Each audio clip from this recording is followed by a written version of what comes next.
د طالبانو رئیس الوزرا ملا محمد حسن اخوند د پاکستان له لومړي وزیر شهباز شریف سره مهمې ټلیفوني خبرې کړي. دا چې د ملا حسن اخوند او شهباز شریف ترمنځ کومې مهمې خبرې سوي بشپړ حال را سره همدغه روانه ویډیو کې کتلی سئ.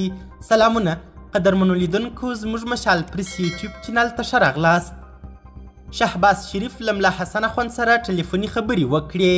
د پاکستان لومړي وزیر شهباز شریف د طالبانو له رئیس الوزرا ملا محمد حسن اخوند سره تیر ماښام ټلیفوني خبرې وکړې.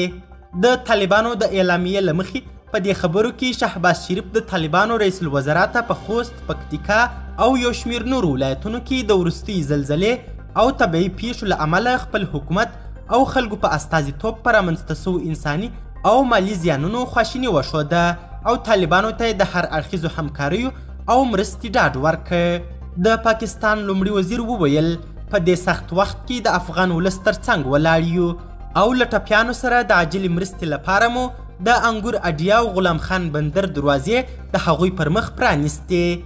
شهباز شریف زیاته کړه له پیښې سمدستي وروسته سیمې ته زموږ د مرستې لومړۍ بسته رسېدلې او اړوندو ارګانونو ته مې دنده سپارلې چې نور د اړتیا وړ توکي هم برابر او ورسوي. پاکستاني صدراعظم همداراز ډاډ ورکړ چې د افغانستان د اقتصادي وضعیت د رغونې لپاره به په نړیوال سټیج د امریکا متحده ایالاتونو له لوري د افغانستان د کنګل سوي پانګې د خلاصون لپاره به خپلو هڅو ته دوام ورکړو. د طالبانو رئیس الوزرا ملا محمد حسن اخوند د پاکستان لومړي وزیر له غم شریکۍ څخه مننه وکړه او ویې ویل دا چې په دې سخت وخت کې پاکستان د یو مسلمان ورور هیواد په توګه د افغانستان ترڅنګ ولاړ دی، موږ یې قدردانۍ کوو.